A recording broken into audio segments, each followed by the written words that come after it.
Cop threatens to arrest black woman over fake passport. Then she calls the State Department. Ebony Parker strode through the bustling terminal of John F. Kennedy International Airport with her heart fluttering between excitement and apprehension. She'd just landed from a whirlwind European business trip, eager for a quiet ride home to Dallas. But fate had other plans. A simple passport check turned into a nightmare when a confrontational police officer insisted her passport was fake, an accusation as shocking as it was baffling. Her repeated attempts to explain went ignored, and for a moment, Ebony felt the crushing weight of injustice bearing down. Little did she know, this humiliating standoff would spiral into a national controversy and an incredible story of resilience. Ebony Parker was not new to airports, nor was she unfamiliar with the myriad emotions. They evoked anxiety, hope, weariness. She had spent the better part of her 20s traveling for work, hopping from one city to another. As a senior project manager for a global tech consultancy, she was accustomed to navigating the complexities of airline schedules, international customs, and the stares that came from being a black woman in corporate America. Yet, that fateful evening at JFK would set an entirely new precedent in her life. She had just finished an exhausting week in London, successfully spearheading an important deal with a European logistics firm, and all she wanted was to pass through baggage claim and hop on a connecting flight to Dallas. Even though she was tired and bleary-eyed, Ebony made sure her composure remained intact.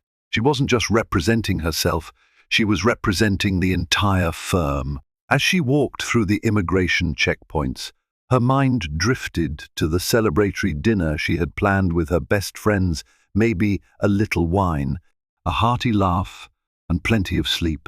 Little did she know, on the other side of those automatic doors, an encounter awaited that would challenge her faith in justice, reveal the undercurrents of prejudice simmering in the shadows, and spark a dramatic chain of events that would go viral across the United States. The trouble began when Ebony, after retrieving her luggage, noticed a uniformed officer staring her down just past the arrivals area. There was nothing outwardly unusual about him at first glance. Mid-40s, short brown hair, somewhat stocky build, but the intensity in his eyes felt off like a dormant storm about to be unleashed. Ebony initially dismissed it as a random glance. Perhaps he was simply surveying passengers. But as she approached the exit, he stepped forward, blocking her path. "Ma'am," he said curtly, "I need to see your passport and identification." Ebony blinked. She had just cleared U.S. Customs and Border Protection, so this seemed odd. Usually, once you're past the baggage claim area, you're in the clear. But there he stood, his hand hovering near the holstered sidearm on his belt. She tried to keep her voice calm, her posture unthreatening. "Of course, officer. Here it is," she said, handing over her American passport and driver's license. She put on a polite smile, though her heart pounded like a drumbeat in her chest. The officer, his name badge read TKOREILLLY, eyed the document suspiciously. "Where were you coming from?" "London," Ebony answered. "I landed about half an hour ago." "London, huh?" He flipped open her passport, scanning the pages. "And you're a U.S. citizen?" Ebony frowned. "Yes, sir. Born in Texas." O'Reilly grunted. He stepped aside to consult a nearby kiosk, feeding Ebony's passport into a scanner. She could see his jaw tense, eyes flickering. And then came the words that would make her stomach drop. "This passport appears to be fake." For a moment, Ebony's thoughts froze. Fake passport. She'd just used it overseas without issue. The passport had multiple valid stamps. It was absolutely legitimate. "I'm sorry, officer, but there must be a mistake. That passport is definitely real." He raised an eyebrow, tilting his head as though she'd just told him the wildest fairy tale he'd ever heard. "Are you challenging me, ma'am?" Feeling her pulse quicken, Ebony spoke calmly. "No, sir. I'm simply stating a fact. My passport is genuine." That was the spark, as though Ebony's calm retort lit a fuse. "Ma'am," he said, "I'm going to ask you to step aside. I have questions about your identity. If you don't comply, I'll have to consider placing you under arrest for traveling under false documentation." The world shifted under Ebony's feet. She glanced around, noticing other passengers hurrying by, some curious glances in her direction. Anxiety flooded her mind, but she forced herself to hold firm. "Officer, you can call the U.S. State Department right now. They will confirm my passport is valid. I don't understand the confusion." His response was to guide her by the elbow to a side corridor.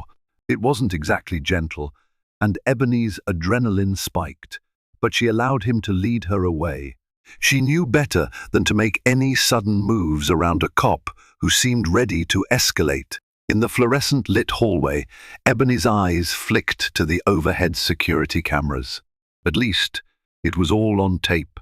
Part of her prayed silently that if things went wrong, someone else would see what really happened.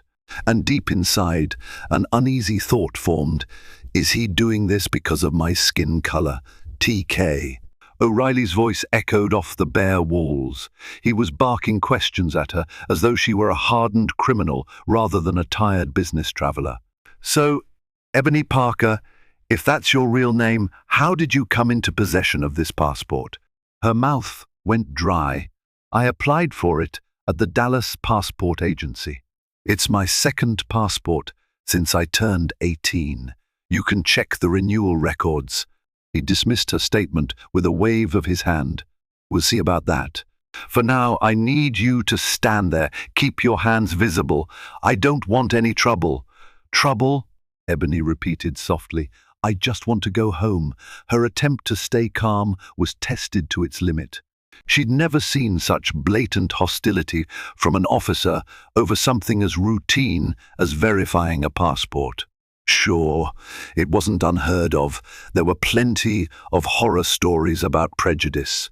But experiencing it firsthand, in such a direct, humiliating manner, was earth-shattering. She swallowed and made a decision. "Officer, I'm going to call the State Department's after-hours line to confirm my documentation." Ebony's voice trembled slightly, but she refused to let fear override common sense.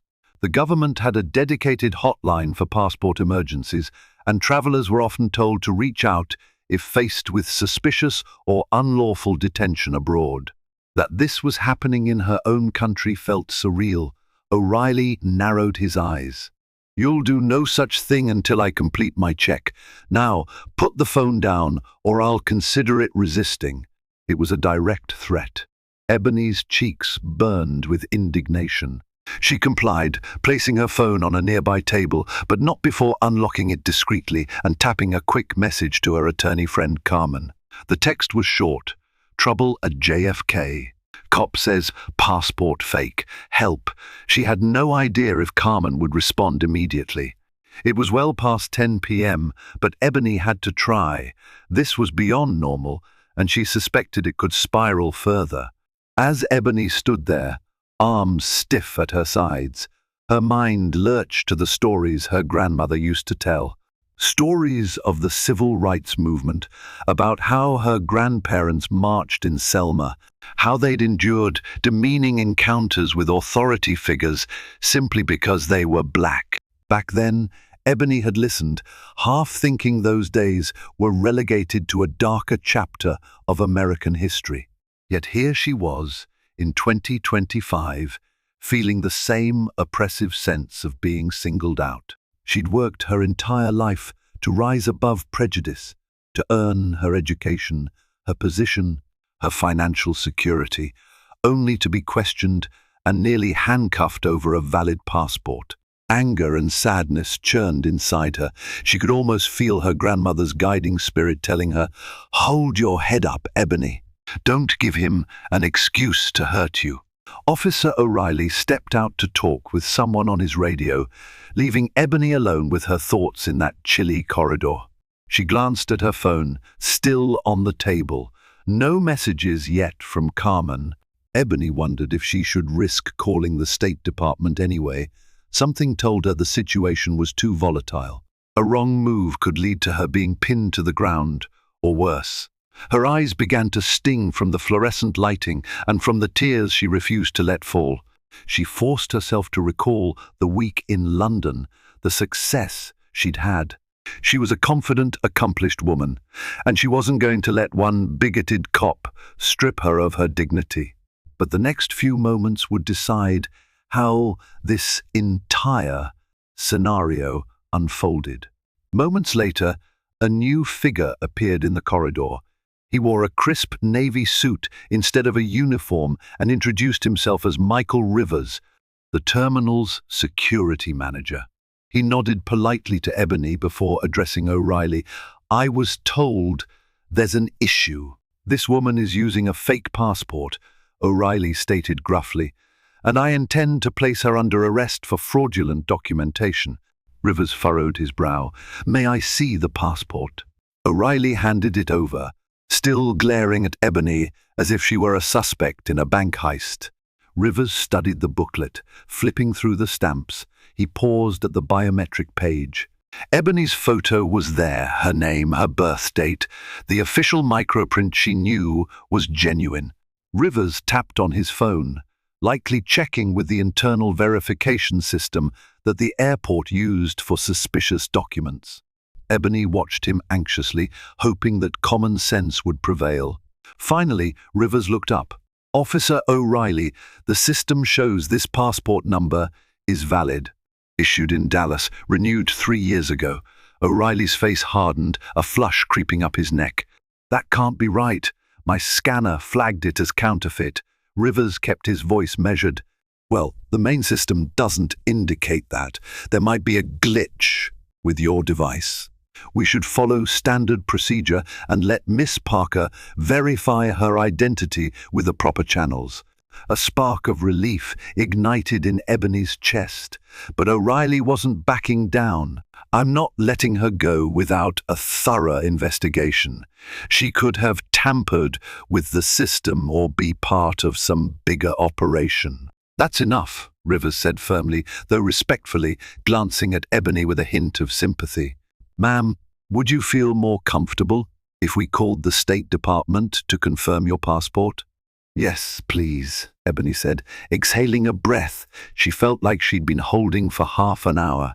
"That's exactly what I want." It felt like an eternity before Rivers connected to the State Department's after-hours line. Ebony's heart hammered as she heard him speak to someone on the phone, spelling out her name, passport number, and date of birth. O'Reilly stood a few feet away, arms crossed, eyes seething. Ebony tried not to look at him, but she could feel his animosity like a physical force. Rivers ended the call with a short, polite thank you and turned to Ebony. "The State Department confirms your passport is fully legitimate. They have your travel record and see no issues." Ebony's shoulders sagged with relief, but O'Reilly cut in before she could speak. "I still have grounds to detain her," he insisted. "There's something off here." Rivers frowned. "Officer, we have direct confirmation. If you detain Miss Parker any further without probable cause, it could be obstruction of justice." O'Reilly snapped. "I have probable cause. My device indicated her passport was counterfeit." "She's not walking out of here." Ebony's mouth went dry again. She couldn't believe this was happening. She had official confirmation, a valid passport, and now the security manager, an authority figure on airport grounds, telling the cop that she was in the clear. Yet O'Reilly continued to escalate. Rivers glanced between them. "Officer, we have her verified. If you won't let her leave, you must at least call your supervisor. This is beyond a normal inquiry." O'Reilly's nostrils flared. For a moment, Ebony wondered if he'd pull out his cuffs right then.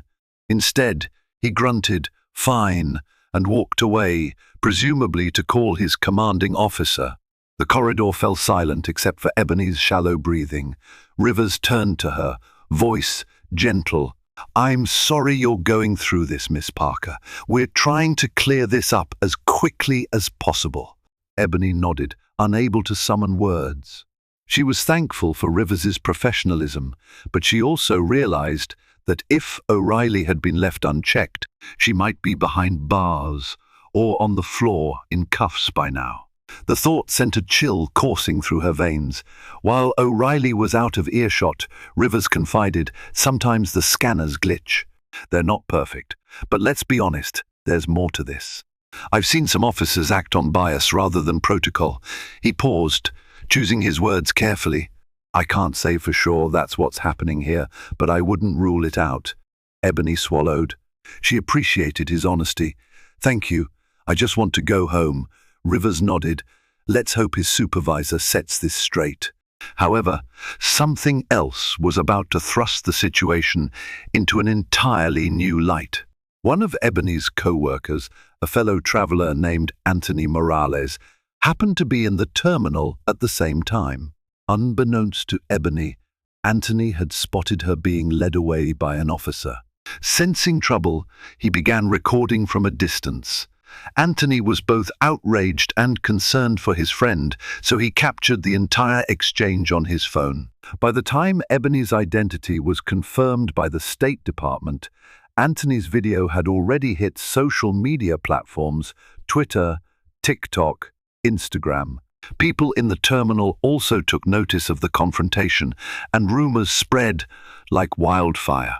Within the hour, Ebony's humiliating experience was about to explode across the internet. The hashtags #passport drama and #flying while black surged. Strangers weighed in, dissecting every second of the footage. Some recognized Ebony from LinkedIn or conferences, others were simply outraged at the injustice they perceived. And in that digital hurricane of public opinion, Ebony Parker became an unwitting symbol caught in a debate that spanned race relations, police conduct, and the fragile trust placed in authority. O'Reilly's commanding officer, Lieutenant Sandra Powers, arrived about 20 minutes later. She had short, close-cropped hair, a serious expression, and a pragmatic demeanor that Ebony found reassuring. Rivers and Ebony waited in the corridor as O'Reilly presented his case, vehemently recounting how the scanner had flagged the passport. He insisted Ebony was suspicious and possibly part of some grand scheme. When Lieutenant Powers turned to Ebony, her features softened. "Miss Parker, I've heard about the verification from the State Department. You are free to go." Officer O'Reilly's device must have malfunctioned. "I apologize for the inconvenience and distress this has caused you." Ebony exhaled the tension that had been strangling her. "Thank you, Lieutenant. That's all I wanted, to be allowed to leave and continue my journey home." Before Ebony could even step away, O'Reilly interjected. "She can't just walk out. We need to do a thorough check of her background. Who knows what else she might have faked." Lieutenant Powers shot him a sharp glare. "Enough, officer. The matter is resolved. Pack up and return to duty." But O'Reilly was not done. "With all due respect, Lieutenant, I think you're being too lenient. I have the right to detain suspects." "Suspects," Ebony cut in, her voice trembling with anger. "You have no reason to suspect me of anything except being a black woman with a legitimate passport." Lieutenant Powers raised a hand to calm the tension. "Officer O'Reilly, stand down. That's an order." She turned to Ebony again. "I'm sorry, Miss Parker. You may leave. Would you like an escort out or any further assistance?" Ebony shook her head. "No, thank you. I just want to get my bags and go." Inside, Ebony's fury warred with relief, but she maintained her composure, refusing to give O'Reilly the satisfaction of seeing her break down or lash out. She grabbed her phone, her suitcase, and thanked Michael Rivers for his support before walking away. In the main terminal, Ebony's phone buzzed incessantly with texts and calls from friends. co-workers, even acquaintances she hadn't heard from in months. Word had spread quickly, too quickly. Overwhelmed, Ebony decided not to answer any calls until she got somewhere more private. She had no idea that by the time she landed in Dallas, she would be the center of a viral storm that would forever change her life. The flight from JFK to Dallas felt like a dream Ebony couldn't fully grasp. Her mind raced with a chaos of emotions, anger, disbelief, and a gnawing sense of violation. She tried to calm herself by reading a book, sipping water, even listening to music. Nothing could erase the sting of what had transpired. She kept replaying O'Reilly's glare, the humiliating assumption that her passport was fake, the threat of arrest. It was a loop she couldn't escape. When the plane finally touched down in Dallas, Ebony switched off airplane mode and found her phone flooded with messages. Her close friend Carmen, the attorney, had left several voicemails, each increasingly urgent. Ebony, call me immediately. Ebony, are you okay? I saw the video. Ebony, call me back. Video. That word hung in her mind like a neon sign. Which video? She assumed it might be surveillance footage, but as she scrolled through her notifications, she saw the links from social media. Sure enough, Anthony's recording and other passenger recordings had gone viral. The initial tweet alone had over 200,000 retweets. Cop confrontation and hashtag flying while black were trending topics nationwide. Her phone rang again. This time, it was her boss, Marsha Carter. Ebony hurriedly answered, uncertain what she'd hear. Ebony, Marsha said, her tone a mixture of concern and awe. I just saw the video. Are you all right? Ebony took a breath. I'm okay, just exhausted, and I can't believe this is all happening. I never asked for this. Marsha's voice softened. I know. Listen, if you need to take some time off, I understand.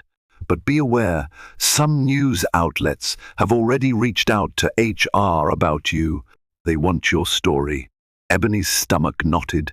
She had no desire to become a national headline. She wanted to move on, to process the trauma quietly. But a bigger narrative had formed around her name. She was no longer just Ebony Parker. She had become a symbol of systemic prejudice and a flashpoint for debates on police behavior. Marsha, I'll talk to you soon, Ebony said, her voice faltering. I need to figure out my next steps. Arriving at her Dallas apartment in the early hours of the morning, Ebony almost collapsed from fatigue. She left her suitcase by the door, kicked off her shoes, and sank onto the couch. The city lights glowed outside her window, but her world felt dim. She wrapped herself in a blanket and briefly debated whether to turn on the TV and see what the news was saying, but she couldn't handle it yet. She needed solace. A knock on her door startled her. Carmen. Ebony let her best friend in, and the two hugged in a moment of silent understanding.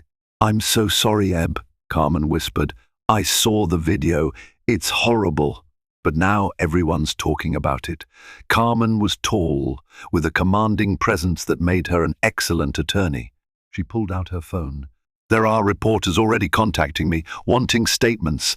The biggest question is, are you pressing charges or filing a complaint? Ebony shook her head, tears pricking her eyes. I haven't even thought that far. I just want to feel safe, to not be terrified the next time I go through an airport. Carmen set her phone on the coffee table. I get it, but we have to be strategic. If we don't respond, the media will run with their own narratives. You should at least consider a legal approach, maybe file a formal complaint or lawsuit for wrongful detention. That officer threatened you with arrest for no valid reason. Ebony pulled the blanket tighter around her shoulders, a tear escaping. She hated that her personal pain was on public display, but she also knew remaining silent could inadvertently condone what happened. Her grandmother's words echoed, "Sometimes the fight chooses you." "I'll think about it," she said softly, "but not tonight. I need at least one night of rest." Carmen nodded. "Okay, I'll stay here if you want, just to keep you company." They spent the rest of the night talking in hushed voices, Ebony occasionally lapsing into tears as she recounted every detail of the ordeal. The sun rose over Dallas, painting the sky a tender shade of pink as Ebony finally drifted off. Emotionally drained, but with a flicker of resolve brewing in her heart. Ebony woke up to the shrill ring of her phone. She rubbed her eyes, not even sure if she'd slept an hour. Carmen had left a note that she'd gone to pick up coffee. The phone's screen displayed an unknown number, possibly a reporter. She let it go to voicemail. Then the landline rang. Ebony stared at it, cursing the day she decided to keep a home phone for emergencies. She picked it up, voice still groggy. "Hello?" A cheerful voice burst through. "Miss Parker, this is Trinity Williams from ABC News. I'd like to schedule an interview." Ebony hung up, her heart racing. She stumbled to the bathroom, splashed water on her face, and stared at her reflection in the mirror. "This is my life now," she thought. She felt violated all over again by the incessant demands for her story. When Carmen returned with coffee, Ebony explained the calls. Carmen nodded sympathetically. "They're hungry for a headline. The country has been grappling with numerous cases of law enforcement overreach. This might be the next big story." Ebony sank into her couch, sipping the hot coffee in silence. She wondered if her grandmother, who had marched for civil rights, would want her to speak up. She wondered if her parents, who had worked so hard to give her better opportunities, would want her to push forward. She looked at Carmen, tears forming again. "I'm not a civil rights icon. I'm just Ebony, a woman who had a terrible encounter. I'm not prepared for all this." Carmen placed a reassuring hand on Ebony's shoulder. "You're strong enough to handle it, and you're not alone. But think about how many people see themselves in your story." Ebony nodded through her tears. "All right, let's do it carefully. We'll handle it on our terms." By late afternoon, Ebony had made a decision. If the media wanted a statement, they would get one through a press conference that she could control. Carmen arranged for Ebony to use a conference room at a local community center in Dallas, a place known for hosting grassroots events. It felt more comforting than a slick corporate setting or a random news studio. They also called upon the local NAACP chapter, hoping to enlist their support in navigating the media frenzy. The chapter's president, Lorraine Hayes, was immediately sympathetic. "This situation is emblematic of a larger issue," she said on a call with Ebony. "We need to shine a light on it. You have our full backing." As Ebony got dressed for the press conference, she felt her nerves fraying. She wasn't used to public speaking beyond business meetings. This was different. The stakes felt much higher. She forced herself to take slow, calming breaths. Her phone buzzed Marsha Carter, her boss, offering moral support. Ebony felt a spark of warmth. At least she wasn't losing her job. Her firm stood behind her. When Ebony and Carmen arrived at the community center, it was a whirlwind. Camera crews from local news stations, bloggers, and even a few national outlets had gathered. Carmen guided Ebony past them and into a room where a modest podium had been set up. After a brief consultation with Lorraine Hayes, Ebony took her place at the microphone. Facing the assembled cameras, Ebony's heart thudded. She cleared her throat, voice trembling slightly. "Thank you for coming. My name is Ebony Parker. I'm here to share my story, not because I want attention, but because what happened to me could happen to anyone. It should never have escalated the way it did." She paused, scanning the crowd. Some looked sympathetic, others buzzed with the thrill of a big story. But Ebony focused on her own reason for being there, to tell the truth. Ebony recounted the events methodically, her voice shaking at times. She described stepping off the plane at JFK, Officer O'Reilly confronting her, accusing her of using a fake passport, threatening her with arrest. She mentioned the State Department's confirmation that her passport was indeed valid. Then she spoke about the emotional impact of the incident, how it left her rattled, questioning her safety in her own country. Cameras clicked and flashed. Microphones captured her every word. Ebony could sense the tension in the room rising like a swelling tide. After she finished, reporters launched into a barrage of questions. "Miss Parker, do you believe you were profiled because of your race? How do you respond to allegations that the scanner simply malfunctioned and that it was a misunderstanding? Are you planning to file a lawsuit?" She took a steadying breath before answering. "I do believe racial bias played a role. Not necessarily by every single official at the airport, but the behavior I experienced was more than a technical glitch.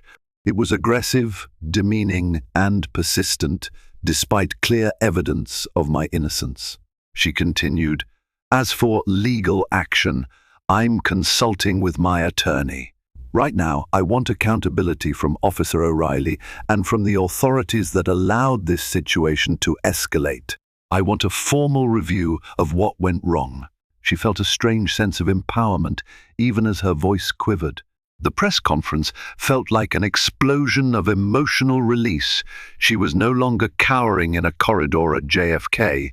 She was telling the world her side of the story. As the press conference concluded, Ebony braced herself for the backlash. She'd seen enough social media controversies to know that not everyone would be sympathetic. Sure enough, within hours, her Twitter mentions contained vile messages denying her experience or hurling racial slurs.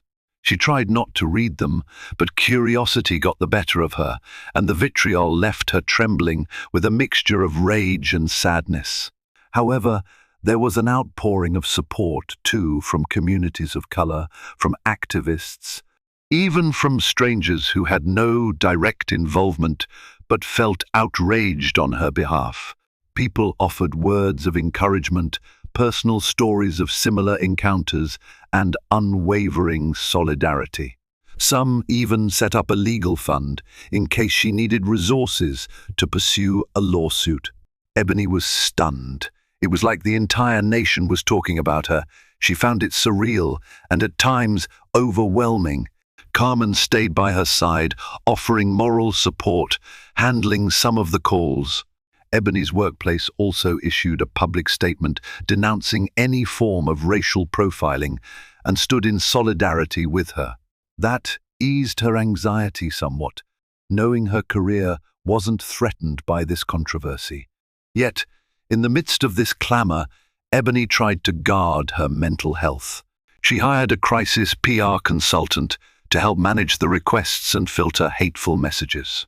It gave her room to breathe, to think about her next steps. If she wanted real change, Ebony realized, she might need to push for an official investigation into police misconduct at JFK. Ebony had wondered how Officer O'Reilly would react to the public scrutiny. She found out soon enough when he made a statement through his police union representative. The union claimed that O'Reilly had acted in good faith, based on the scanner's malfunction and Ebony's combative behavior. Ebony nearly broke the TV remote when she heard that phrase, combative behavior. She had been nothing but cooperative, except for insisting on her rights. In an interview with a local New York news channel, O'Reilly doubled down. "I stand by my decision," he said, because the device flagged her passport. Her demeanor was suspicious. "We can't let potential criminals slip through the cracks in our national security." Ebony felt her blood boil. Criminal? She replayed her own memory of the night, the shock, the fear, the humiliation. Suspicious? She'd done nothing but comply. Her phone buzzed with texts from friends who were equally enraged. Carmen seethed, promising to draft a scathing public rebuttal. However, Ebony placed a hand on her friend's arm. "Let him speak," she said quietly. "He'll expose himself." The next day, the police union claimed Ebony was turning this into a race issue unfairly. Ebony responded in a carefully worded statement. "Officer O'Reilly and I both have access to the same evidence the scanner was wrong. The State Department confirmed my passport, and video recordings show." I remained calm. If he still believes I'm a criminal, that speaks to his own bias and not to any objective reality. While Ebony waged her PR battle, an unexpected source reached out. Michael Rivers, the security manager at JFK, who had stepped in to help Ebony that night. He contacted Ebony through her PR consultant, saying he was ready to give a public statement to corroborate her account. Ebony was hesitant at first, wary of false alliances, but Rivers seemed genuine. They arranged a private Zoom call, during which he apologized for the ordeal she'd gone through. "Miss Parker, I've worked at that airport for 15 years, he said, rubbing his temples. I've seen many travelers from all walks of life, and I've rarely encountered a situation like yours. Rivers explained that O'Reilly had a reputation for being excessively suspicious, especially toward travelers of color. I've complained about his behavior a few times, Rivers admitted, but it never led to anything. I feel partly responsible for not pushing harder. Ebony's heart clenched. You're not responsible for his actions. You did what you could that night. Rivers nodded. Still, I want to help you now. I'll confirm publicly that the airport system verified your passport as real and that O'Reilly refused to accept the evidence. Ebony blinked, relief mingling with gratitude. Thank you. That means a lot to me. With Rivers's statement, Ebony gained a critical piece of evidence to counter O'Reilly's claims that he acted in good faith. Perhaps this was the leverage she needed to push for official accountability. The outcry became impossible to ignore. Spurred by Ebony's viral video, press conference, and Rivers's confirmation, several civil rights organizations demanded an independent review of the incident. Under intense pressure, the Port Authority of New York and New Jersey, responsible for JFK's law enforcement oversight, announced they would initiate a formal internal affairs investigation into Officer O'Reilly's conduct. For Ebony, this was both a relief and a new source of stress. She spent hours compiling documents, from her passport renewal paperwork to her travel itineraries and statements from witnesses like Anthony Morales. She also prepared emotionally for a possible hearing or legal deposition. In quieter moments, she felt exhausted, wishing it could all just vanish. But she knew she had to see it through. Meanwhile, Carmen negotiated with the Port Authority's attorneys, emphasizing Ebony's willingness to cooperate in the investigation, but also making it clear that Ebony might pursue a civil lawsuit if the results didn't lead to accountability. "We're prepared to go all the way," Carmen told them. In response, Officer O'Reilly's union threatened their own lawsuits, claiming Ebony was defaming him. The tension escalated into a standoff, each side digging in. But Ebony had one advantage: undeniable evidence on video, backed by official verification from both the State Department and airport security. The tide of public opinion largely swung in her favor, fueling calls for systemic change. While Ebony navigated these public and legal battles, her personal life frayed at the edges.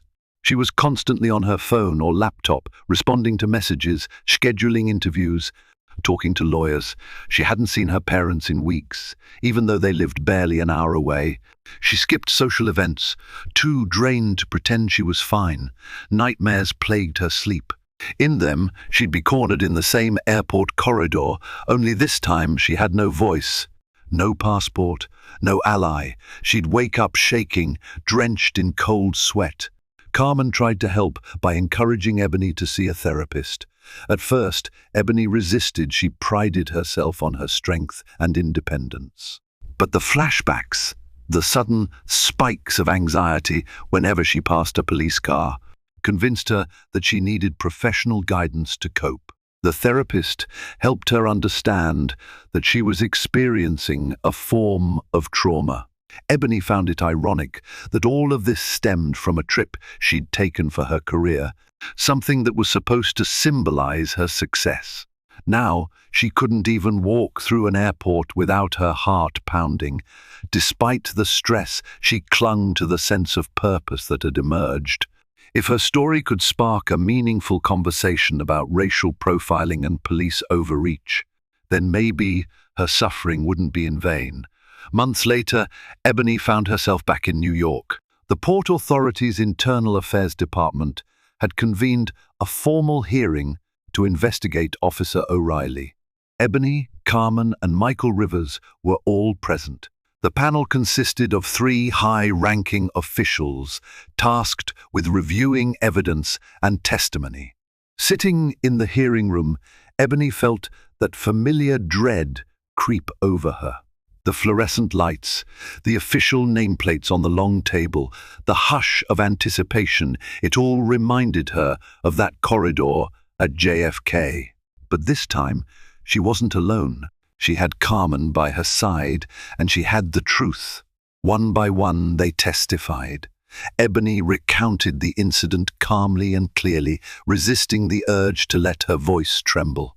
Michael Rivers corroborated her version, detailing how the airport's main verification system had found no issue with her passport, how O'Reilly had insisted on ignoring that confirmation, how Ebony had stayed composed throughout. Then came O'Reilly's turn. He sat with his union representative, arms crossed, a grimace etched on his face. He repeated his contention that the scanner flagged her passport, that Ebony's demeanor was aggressive, that he was acting to protect national security. The panel asked him why he continued to suspect Ebony even after Rivers confirmed the passport was real. O'Reilly stumbled. The machine was showing a discrepancy. "I wasn't going to let some glitch hamper my duty," he said, his voice brimming with defensiveness. "But if the glitch was on your device, not the main system," one panelist probed, "why did you persist in treating Miss Parker as a suspect?" O'Reilly's face reddened. It's protocol to question suspicious behavior. The panel member looked unimpressed. "I see no evidence of suspicious behavior from Miss Parker. Just from you." O'Reilly's eyes blazed, but he kept quiet. His union rep tried to pivot, bringing up Ebony's race allegations, but the panelist cut him off, emphasizing that the hearing was to establish the facts of O'Reilly's conduct, not Ebony's public statements. When the hearing ended, Ebony felt a measure of cautious optimism. The evidence was overwhelmingly in her favor. Yet she knew these processes could be riddled with politics. She left the room with Carmen's arm around her shoulder, hoping that justice would prevail. A few weeks later, the official results of the investigation were released. The panel found that Officer O'Reilly had displayed conduct unbecoming of an officer, failed to adhere to standard verification protocols, and demonstrated implicit bias in his handling of Miss Parker's case. He was suspended without pay for 3 months and required to undergo remedial training on cultural competence and protocol. Additionally, the report recommended placing him under a period of probation during which any further misconduct could lead to termination. For many activists, including Ebony's supporters, this was a victory, but it wasn't complete. Some wanted him fired outright. Ebony herself felt conflicted. She had wanted accountability, and while the suspension was significant, it didn't erase the trauma she'd endured. Nevertheless, it was the first public acknowledgement that she had been wronged and that O'Reilly's actions were fueled, at least in part, by bias. In the weeks that followed, Ebony noticed a shift in public discourse. Debates about racial profiling in airports became more nuanced, referencing her case as a cautionary tale. Civil rights groups applauded her courage in coming forward, and Ebony started to feel a glimmer of relief. She had faced down her oppressor in a system that too often shielded people like him, and she had emerged with some measure of justice. But karma had another twist in store, because O'Reilly's record now showed an incident of misconduct. A thorough review of his past cases was triggered. Suddenly, multiple travelers, mostly people of color, came forward, recounting similar experiences of harassment at his hands. Some filed lawsuits, others demanded further investigations. One story broke in a local paper. O'Reilly had detained a family from Brazil for hours, only for them to be released without cause. Another involved a professor from Ghana who was allegedly humiliated in front of students during a layover. The mounting accusations painted a grim picture. Ebony's ordeal was far from an isolated case. Within months, so many complaints piled up that O'Reilly found himself under a broader criminal inquiry for possible civil rights violations. The same union that had defended him began to distance themselves, not wanting to risk their credibility on a seemingly unrepentant officer. It was as if a dam had broken, releasing years' worth of pent-up grievances. Meanwhile, Ebony felt a strange weight lift off her shoulders. She'd always suspected she wasn't the only one. The knowledge that others might find their voices spurred by her case gave her experience a sense of purpose. It was a bittersweet realization that her pain had helped unearth a deeper pattern of injustice. The media cycle eventually moved on, but Ebony's life had been irrevocably changed. She continued her work as a project manager, though she took fewer international trips for a while. The travel anxiety didn't vanish overnight, but therapy helped her manage it. Over time, she regained her sense of confidence in airports, reminding herself that she had every right to be there. She also stayed involved in advocacy, partnering with organizations that pushed for reform in airport security procedures and racial bias training. She shared her story at community events, sometimes trembling before taking the stage, but always remembering that her words might embolden someone else to stand up against injustice. Her friendship with Carmen grew even stronger. Together, they set up a small scholarship fund for underrepresented students interested in legal and public service careers. They called it the Parker Matthews Initiative, drawing from both their last names. As Ebony explained to her donors, "One day, I hope we'll have more lawyers, policymakers, and officials who understand the importance of fairness and humanity in every aspect of our justice system." Life wasn't perfect. Ebony still occasionally found hateful messages lingering on obscure corners of social media. But with time, she learned to let them roll off her shoulders. She had faced something far more terrifying in real life and had prevailed, forging a steel-like resilience in her heart. One warm Saturday afternoon, more than a year after her ordeal at JFK, Ebony Parker found herself seated at her kitchen table, sorting through a small mountain of letters. Since her story went viral, mail had become a curious blend of supportive notes and official documents, tangled with the usual pile of bills and catalogues. She sipped on a cup of chamomile tea, letting its gentle warmth soothe her nerves. Life had settled into a new rhythm, one that still bore the mark of her very public confrontation, but also one that was slowly returning to a sense of normalcy. Midway through the stack, she froze upon noticing a crisp white envelope bearing the distinguished seal of the Point Us Department of State. Surprised, Ebony carefully slid her finger under the flap and opened it. She half expected this to be another generic response, perhaps a final note on their internal review. Instead, she found an official letter written on State Department letterhead. Her eyes scanned the text, each sentence igniting a fresh ripple of emotion. The letter began by referencing her incident at JFK and acknowledging how her case had sparked significant public debate about the integrity and fairness of airport security checks. As she read on, Ebony realized this wasn't merely a boilerplate apology. This was something deeper, more reflective.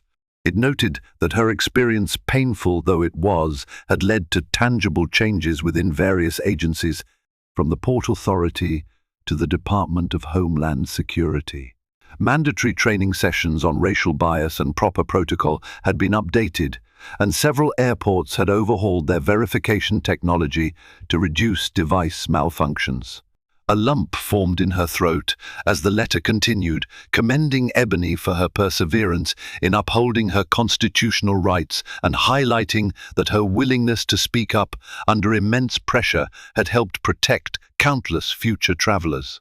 The text outlined that new directives encouraged officers to cross-reference scanner flags with main systems immediately, rather than detaining passengers without cause. The words "The Department of State sincerely regrets the distress you endured on American soil" were printed in bold, a statement Ebony never imagined she would see in black and white. For a moment, she could hardly breathe. It felt surreal to receive official recognition from the very institution she'd attempted to call that night, when Officer O'Reilly had nearly cuffed her for trying to prove her legitimacy. The same authority that had once felt so distant and unreachable was now, in a single letter, offering an acknowledgement of her trauma and affirming the value of her actions. She leaned back in her chair, tears threatening to spill, recalling how small and powerless she had felt in that narrow corridor at JFK. She remembered the sting of O'Reilly's suspicion, the chill of fluorescent lights overhead, the humiliating silence as passers-by witnessed her being labeled a potential criminal. How far she had come from that moment. Filled with emotion, Ebony got up to retrieve her passport from a nearby drawer. She set it gently on the table beside the State Department letter.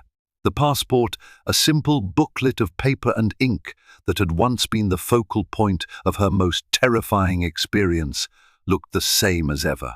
Its edges were a bit more worn, but each stamp within carried memories of business trips, family visits, and new adventures. Now, it also carried a deeper significance, proof of her identity, but also a testament to her courage. As she reread the letter, Ebony couldn't help but think of everyone who had walked alongside her. Michael Rivers, whose testimony helped tilt the scales toward accountability. Carmen, her steadfast friend and attorney, who had been her rock through every legal twist and emotional breakdown. Marcia Carter, her boss, who never wavered in supporting her when the media frenzy began. And all those strangers, people of every race and background, who had seen her viral video, shared her outrage and rallied behind her cause. A swirl of gratitude mingled with the bittersweet knowledge that her experience was not unique. She thought of the countless people harassed in similar ways who never got an apology, let alone a public vindication. Something in her heart began to shift from anger and pain to a sense of purpose and hard-earned pride. She carefully tucked the letter back into its envelope, determined to preserve this moment. Later that day, she called Carmen, voice trembling with excitement as she shared the news. Her friend responded with an exclamation of joy and relief, echoing how every bit of anguish and worry had led to this acknowledgement, to real steps toward reform. Their conversation lingered on what came next. Ebony had already joined forces with civil rights organizations and had launched the Parker Matthews Initiative, offering scholarships for underrepresented students in law and public service. Now, buoyed by the State Department's recognition, she was contemplating an even broader advocacy campaign, something that could further educate travelers about their rights at international checkpoints and encourage airport authorities to adopt best practices everywhere. "We should take a photo," Carmen suggested over the phone. "You holding up that letter and your passport side by side. Let folks see that the system can be held accountable." Ebony laughed softly, picturing the image in her mind. "Yeah," she said, "we'll share it." Not to brag, but to remind everyone that when we stand firm against injustice, change can happen. Later that evening, Ebony placed the State Department letter in a protective sleeve, slipped it into a binder filled with other documents from her case, and nestled it gently inside her home office bookshelf. But before she closed the binder, she reread the final paragraphs, where the department credited her fortitude and principled determination for prompting improvements in policy and practice. She let those words wash over her, feeling their weight and promise. Stepping out onto her balcony, Ebony gazed at the Dallas skyline. The city lights shimmered, reflecting the hope she now carried. She knew the fight for justice wasn't over. Others would still face discrimination. Technology would still malfunction.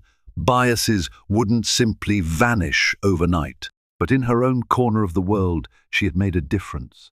The letter in her possession was more than just an apology. It was a symbol of the spark. She had lit a spark that had ignited reforms, peeled back layers of systemic injustice, and inspired people across the nation to believe in the power of speaking truth. In the hush of that warm evening, Ebony whispered a silent promise to continue the work. She would keep raising awareness, empowering others to stand up, and reminding everyone that it only takes one voice to set in motion the wheels of change.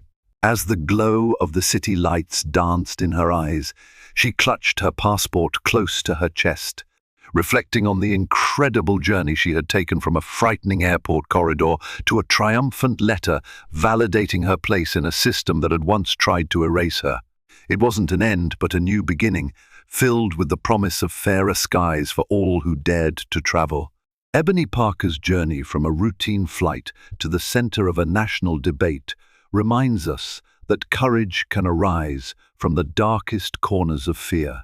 By refusing to back down, Ebony shone a spotlight on the urgent need to address racial bias and misconduct. Her victory, both personal and symbolic, serves as a powerful testament that change starts when ordinary individuals stand up for what's right, even under extraordinary circumstances. If her story moved you, please show your support by liking and sharing this video. Let's continue the conversation about justice, fairness, and equality. Your engagement helps more people discover stories like Ebony's and encourages meaningful dialogue.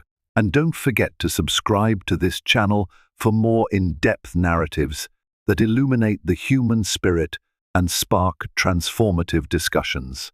Together, we can amplify voices like Ebony's and work toward a society where dignity always prevails.